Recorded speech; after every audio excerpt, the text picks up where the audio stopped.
And we are back with the head coach of the U.S. men's national team, Gregg Berhalter. We'll begin with questions and start with Ron Blum from the Associated Press. Hey, Greg. For Christian, what was the exact nature of his injury? Was it a grade 1 sprain, grade 2, anything in addition to the sprain? Is he fit enough to start tomorrow or to play? And did Tuchel's advice of caution impact you? And also, why did you refuse to make him available to speak with us? I love how you slipped that one in there at the end, Ron. We didn't refuse to make him available. You know, that's... We're told you clear all decisions of who speaks to us. Oh, my goodness. No. I think there's a conversation about who's going to be available for the press conference. And, you know, I guess Tyler did it today. Yeah. And, you know, we think he's in this case, we think it was a good choice. But regarding Christian, he's not going to start the game tomorrow. You know, it's not, you know, Tuchel, it was kind of strange to hear that text come out from Tuchel because, you know, we use common sense. Christian was back training for 3 days before these games, before the game that he played the first time in Malmo. And then that was a midweek game on Wednesday, I think. And then I think he got another maybe day of training before the next game against Burnley. So he's been training for 4 days. And common sense is going to tell us you can't start a guy in a game like this when he's only been training for 4 days and he's been out for 2 months. You know, so, you know, I understand Tuchel's concern. You know, our idea wasn't, you know, to play him 180 minutes in this trip anyway. He's not going to start tomorrow. You know, hopefully he'll get some playing time. We'll put him on the field, and he can make an impact and help us get the result that we want. But in terms of the exact injury, you know, that's something that, you know, I think I'd be more comfortable with Chelsea talking about. But it's not a secret. It was an ankle sprain, and, you know, he was getting treatment for it. And just for clarification as we move forward, Greg is not responsible for the choices of who participates in media. And Christian did do several media interviews during the week this week. Next, we'll go to Stephen Goff from the Washington Post. Hey, Greg. Thanks for your time. Along the lines of Christian, you had him in camp all week. What have you seen from him physically, fitness-wise, how his ankle has reacted, and I guess just your general observations and what plan you have in place at this moment for him over the next few days. He looks good. I mean, for us, it was about assessing him, giving him a couple good days of training, building him up to this point where we can make him available. And, you know, that was the whole idea. He's a guy that I think you want him to be able to help your team no matter where he is, right? And for us, it was assessing him, again, working with our medical staff and getting him ready to play. You know, he will be ready to play. He won't start the game, and hopefully we can get him on in this game. Next will be Grant Wall. Greg, is there any update on your goalkeeper situation? What have you seen this week from your goalkeepers to help you make a decision on who you want to start? They're both great goalkeepers, no question about it. And we've seen that in camp this week. Zach's going to start the game tomorrow. But, you know, there's very little separating them at this stage, and we could have just as easily went with Matt, but we decided to play Zach.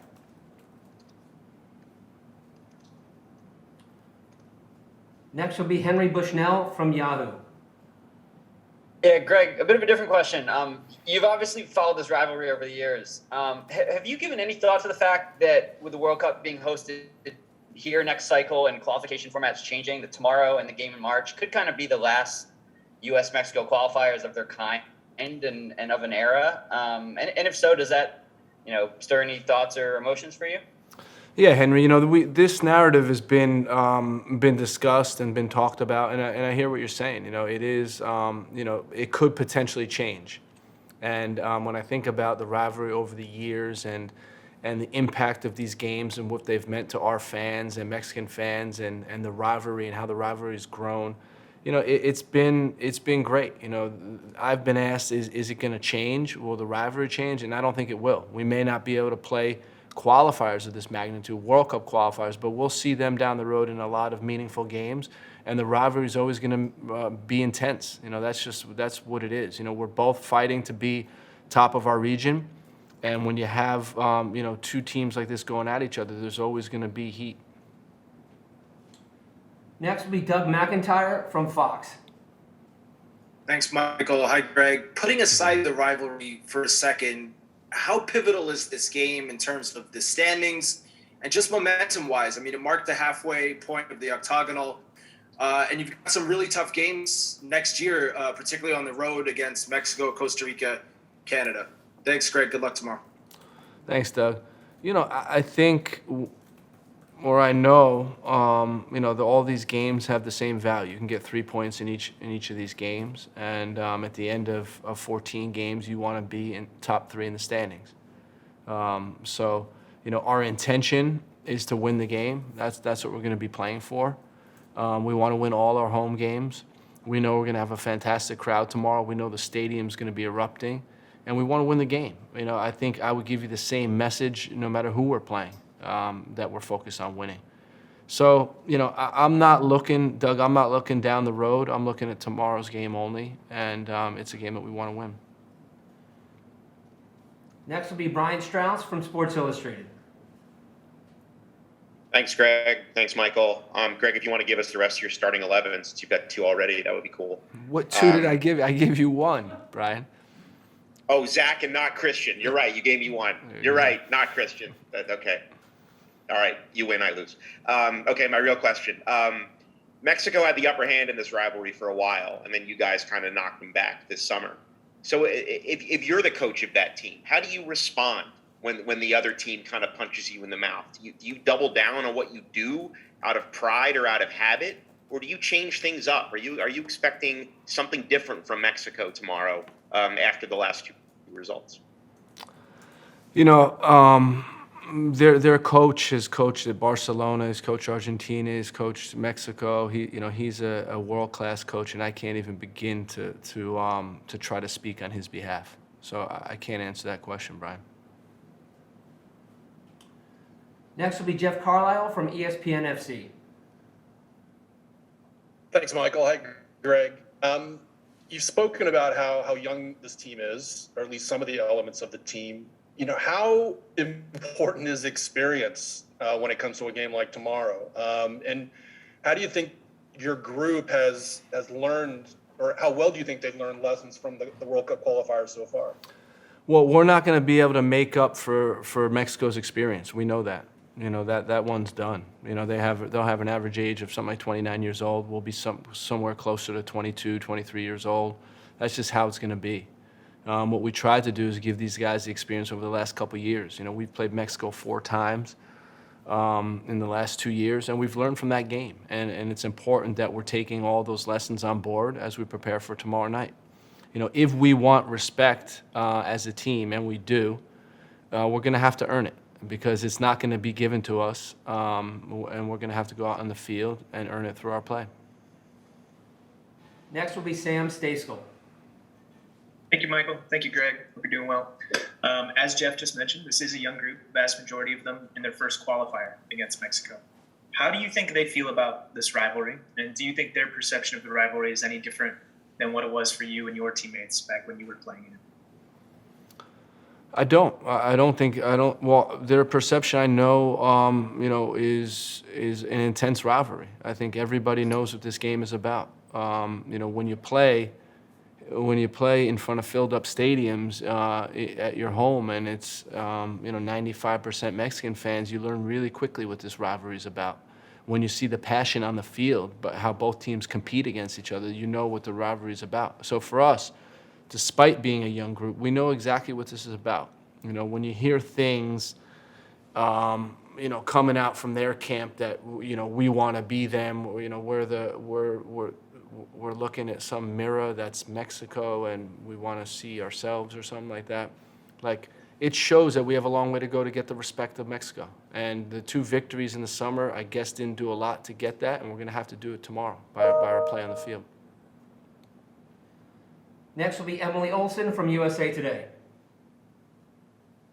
Thanks, Michael. Greg, to that point, I asked Tyler this question as well, but what are you expecting from the leadership on the field during these games that are going to be physical, hard fought? There's going to be a lot of in-game changes and fight happening. What do you expect from a guy like Tyler or other leaders on the field during this game? It's just regulating ourselves. I think that's the most important thing. You know, we've been a part of a lot of these games. We know exactly what these games are about, and it's about who can stay calm but still compete at the 100% level. And that's the trick. There's a line that you don't want to cross, but you need to get to that line if you want to be successful. So, yeah, you know, in any position, you know, whoever's on the field, whoever's on the substitute bench, whoever's a solution for us, we want the same thing, for them to understand their role, to go in and execute it, and go all the way to that line. Next will be Charles Bone from MLSsoccer.com.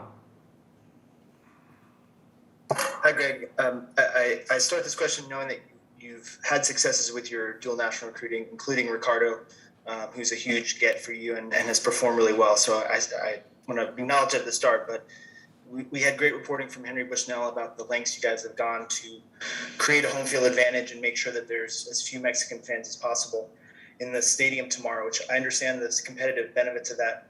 But I wanted to ask if there's any concern about the message that sends to potential U.S. fans among Latino populations, which Cincinnati is not one of the places that has a high percentage of Latino fans, and especially in the context of competing for Mexican-American dual nationals to come and play for your team.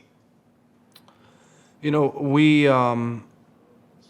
we take pride in having Latino fans, and that's something that's important to us, and we hope in the future, you know, guys like Ricardo Pepi will help us get more Latino fans. And, you know, when you're talking about a World Cup qualifier, you know, it's really important to have a pro-U.S. crowd, and whether that's Latinos in the stands or not, we want a pro-U.S. crowd. And it's not always easy to ensure that. I think we learned from mistakes in the past. You know, personally, I played in games in Washington, D.C., where, you know, we're playing against Guatemala, we're playing against Honduras, and it's not a pro-U.S. crowd. If you look back to last cycle, the Costa Rica game in New York, you could argue it wasn't a complete pro-U.S. crowd. So for us, it's just about understanding what competition we're in, and trying to get a crowd that's going to push us and get behind us and really really help this team be successful. It's not about you know, what nationality you are or what demographic you're in. Next is Iva Skolarsep from SBI Soccer. Greg, when you took over as coach, obviously you had your idea of how you wanted to play. You had your system that you planned to implement, and obviously as a coach, it can change over time. How has the kind of makeup of the pool, the player pool, which you have so many dynamic players, so many players who love to press and have big engines, how did the makeup of that group change your approach and change your kind of model, and how important is that ability of the group to press, to get all over the field, to be one of the fastest groups the U.S. has ever had? How important is that going to be against a team like Mexico in getting them out of their comfort zone? Yeah, so when you think about, you know, when I took over in December of 2018, if you think we have a young team now, you know, take this same player pool and bring it back 2 years. You know, so for us, it was about time, just letting time elapse, letting the players mature, letting the players grow, and then, you know, and then being able to take advantage of the strengths and the profiles of our player pool. You know, if you look at even the Gold Cup final, you know, the roster tomorrow looks a lot different than the Gold Cup final in 2019. Or you look at some of these other games that we've played early on, you know, it's a different roster now. So part of that was giving the player pool time to develop, having the profiles in mind, and then when you have everyone together in camp, being able to execute on that. So when you talk about a guy like Yunus Musa and Tyler Adams and Weston McKennie and you know, Miles Robinson, you know, these are guys that, you know, fully have the capability to play at a high tempo and also thrive in duels, thrive in covering ground and pressing. So, for us, it's something that we had in mind, but it took time to fully bring out. But it is important to what we do for sure. Next will be Kevin Baxter from the Los Angeles Times. Thanks, Michael, and thanks, Greg. Thanks for your time. There's been a lot of questions about the makeup of the crowd. This is the 6th straight qualifier, I believe, that the U.S. has played Mexico in the state of Ohio. You played in one of those. And you talk about, the difficulty of going to other places where you might not have that pro-U.S. crowd. I know you don't want to think about Mexico or speak for Mexico, but on their side, they're used to having a lot of fans at their games, and they don't get that in Ohio. Is that also an advantage that maybe they're taking out of their game plan a little bit, that they're not used to being the away team here in the U.S.? I hope so. That's the idea. I mean, that's the idea of getting a pro-U.S. crowd, and that's why, there needs to be some thought about the venue. Again, it's not about who you are. It's about who you support. And we want fans in the stands that are going to be pro-U.S. supporters, and we want the stadium to be loud, and we want the atmosphere to be hectic. When you were down, Kevin, you were at El Salvador. Remember the environment there. Remember how hostile it was, and that brings their team to life. And we're hoping for the same type of response from the crowd, and then the reaction from the team, because we know how a good crowd can boost the team. Next will be Paul Tenorio. Thanks, Michael, and thanks, Greg. In looking back at the two finals, you used your substitutes pretty strategically. I know those games had the potential to go 120 minutes, but when you're playing in games against Mexico and the energy level is so high for the entire 90 minutes, do you plan a little bit more for your use of substitutions and trying to kind of being able to maintain that energy level and carry it forward for all 90 minutes? And does Christian maybe help that plan a little bit? If you can't start him, at least you're bringing a player of his quality off the bench at a certain point in the game. Thank you. I think part of it is maintaining your what you're trying to do in the game, and then it's also looking at performance, individual performance, who's performing at a high level, and who isn't, and what we can change. For us, we know that these games are very slim margins. There's very little that will separate these two teams.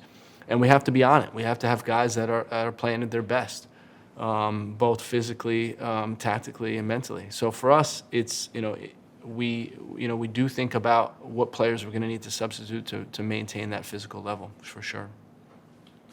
We have time for a couple more questions for Greg, and we'll go to Michael Lewis. Hey, thanks, Michael. Hey, Greg, how you doing? Hey, Michael. You got a chance to see Joe Scally in camp this week. Wanted to get your impressions of him. Anything that impressed you, and the possibility of maybe Joe seeing some action in the next two games. Joe's looked good. Very mature for his age, very mature player, or how he plays for his age. It's been really nice to see. He's been competing in there, and any player that we bring into camp, we believe has the potential to play. So, I can envision Joe playing in one of these two games. Next will be Pilar Perez from ESPN. Thank you, Michael. Hi, Greg. This is going to be the first time that you face Tecatito, Irving Lozano, and Raúl Jiménez together. And what is the talk that you have had with the defensive line about how to stop them? Thank you. Well, they're good players. We've talked about Lozano and all the guys about their skill set and how good they are. And, we know it's going to be a good opportunity for our defense to show what they can do as well. So, it's going to be a good game. There's also 8 other players on the field for them. And, we're going to have to deal with those other 8 also. So, when I think about Jimenez, good goal scorer, been doing really well in the Premier League. Lozano doing really well in Italy, in Serie A. Tecatito, a little bit different case in Porto, but he's playing at a very high level, and we know he's dangerous. We know he's a handful. We've seen him before. So it'll be interesting to see how those 3 play together, what the chemistry's like, but we know they're good players, and we know we're going to have our hands full. Last question comes from Jonathan Tannenwald from the Philadelphia Inquirer.